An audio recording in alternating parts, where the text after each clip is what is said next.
The Unification Wars. The man who would later become known as the Emperor of Mankind first appeared in Imperial records as just one of the many warlords struggling for control of Terra during the later part of the Age of Strife in the 30th millennium. The Emperor undertook a series of military campaigns against all the other techno-barbarian warlords on the planet that would collectively later become known as the Unification Wars. During these conflicts, he employed several military formations, such as the warriors of the unit designated Geno 5-2 Chiliad, who would go on to serve in the Imperial Army that consisted of genetically enhanced warriors to maximize his tactical prowess. The most powerful of these troops were the Proto-Astartes, known as the Thunder Warriors. Though physically the most potent of his creations, more deadly in combat than even the later Space Marines, the Thunder Warriors were far from perfect, having been created from adult troops who had undergone a rapid process of genetic, bionic, and chemical augmentation. Many did have difficulty coping with the psychological changes. Metabolic collapse, leading to rapid death, was not uncommon, and many Thunder Warriors were also prone to mental instability and even psychosis as they aged. Nonetheless, these warriors played a significant role in the Emperor's eventual victory over all the other warlords of Terra and led him to believe that his future plans to reunite mankind would require the creation of an even more potent core of genetically engineered military commanders and warriors. Following the Battle of Mount Ararat in the Kingdom of Urartu, which was the last battle of the Unification Wars, the unity of old Earth was at last achieved after decades of blood, loss, and fire. With this victory, the planet and population of Terra were at last unified under the single rule of the Emperor. But to make his dream of reuniting all of humanity within a single galaxy-spanning empire possible, he knew that he would have to make some difficult, even immoral decisions.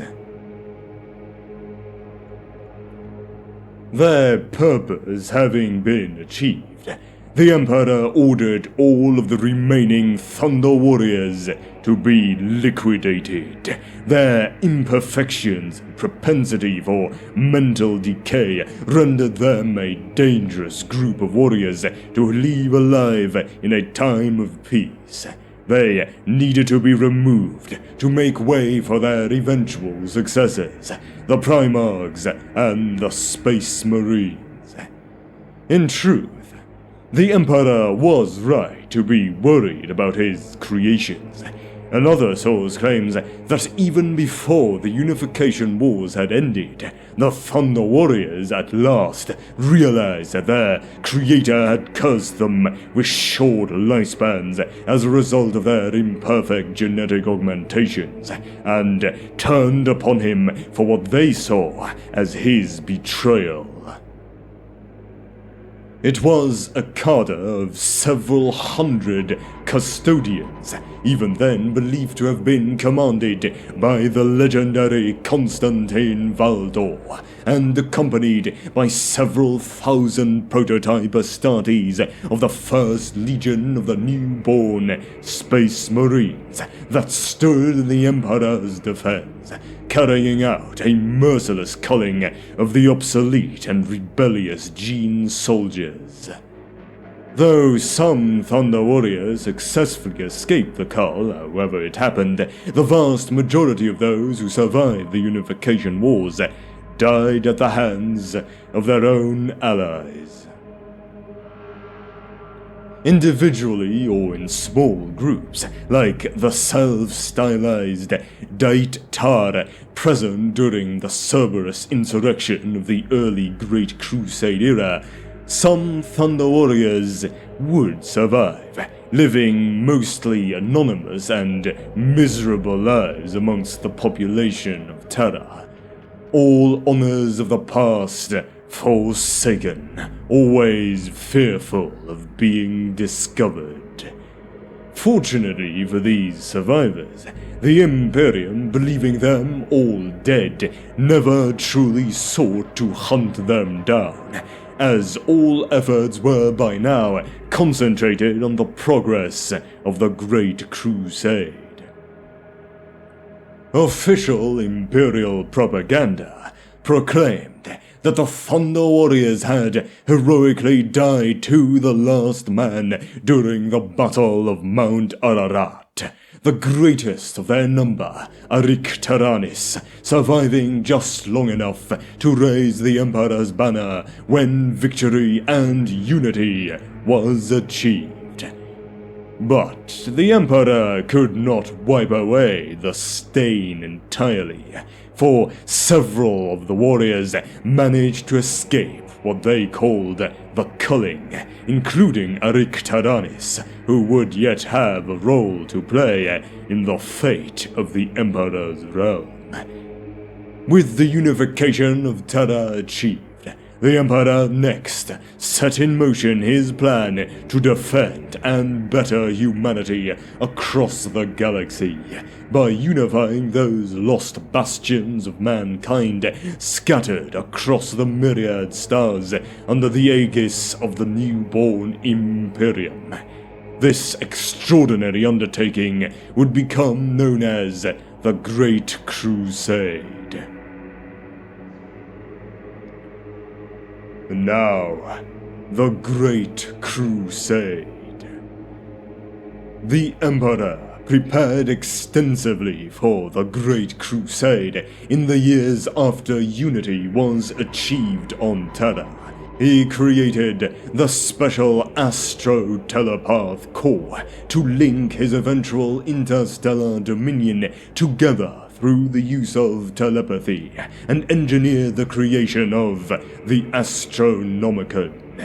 This was a supremely powerful psychic navigational beacon powered by the Emperor's own will and psychic abilities that would allow simplified and safer interstellar travel through the warp across far greater distances than before. Chief amongst his designs, however, was the creation of new legions of transhuman, genetically engineered warriors, the logical extension of the gene troopers already under his command, though they would be far superior to the gene-enhanced troops of the Imperial Army he had used during the Unification Wars. The Emperor first undertook the Primarch Project, the creation of 20 superhuman infants whose genomes had been designed using his own genetic code as the foundation, who were intended to mature into powerful generals and statesmen for his armies. The Primarchs would be beings of such great mental and physical superiority that nothing merely human could stand against them. To enhance them beyond the capabilities that even genetic engineering allowed, however, the Emperor also drew upon the powers of the warp he had learned at Molech to enhance his creations, imbuing them with nearly godlike levels of charisma and capability, but also, unintentionally, making them susceptible to corruption by the entities of the warp. However, this plan went awry with the intervention of the ruinous powers, who feared that the Emperor's designs to unite and improve humanity might succeed too well, vastly increasing the hold of order over the universe and diminishing their own strength. It is for this reason that all of demonkind refers to the Emperor as the anathema, the embodiment of the metaphysical opposition to chaos. While accounts vary as to exactly what happened, the end of the tale is always the same. The Primarchs were cast into the warp in their gestation chambers from beneath the Himalayan mountains in the Emperor's gene labs, despite the multiple psychic wards he had laid down upon the laboratory and thought lost. In the aftermath of these events, the Emperor conceived a new plan. Using genetic samples that had been derived from the Primarchs' genomes, he created a caste of warriors who would possess some of the same superhuman qualities of the Primarchs and himself. These successors to the genetically enhanced human warriors of the Unification Wars era were the Legiones Astartes, the Space Marine legions of the first founding. After their creation, he led the 20 Space Marine legions, all of their Astartes originally recruited from Terran-born adolescent males, in their first missions to give them experience in war and diplomacy through the reconquest of the rest of the Sol system. The Space Marines drove alien slavers from the moons of Saturn and Jupiter, and most importantly, achieved peace and the eventual integration of Imperial Terra with the ruling Mechanicum of Mars. This crucial military and political alliance formalized in the 30th millennium with the signing of the Treaty of Mars provided the Emperor with much of the technological means and material required to extend his crusade into the stars. At the same time, the Alliance formalized the creation of the Imperium of Man and established the imperial bureaucracy on Terra, integrating the Mechanicum as one of the myriad organizations that comprised the newborn Adeptus Terra. The massive government of the Imperium, the future priesthood of Earth. With the final abatement of the warp storms caused by the birth pangs of the Chaos God Slanesh, and ended by the fall of the Eldari, the Emperor finally began the Great Crusade in circa 798 M30, with the campaign remembered as the First Pacification of Luna.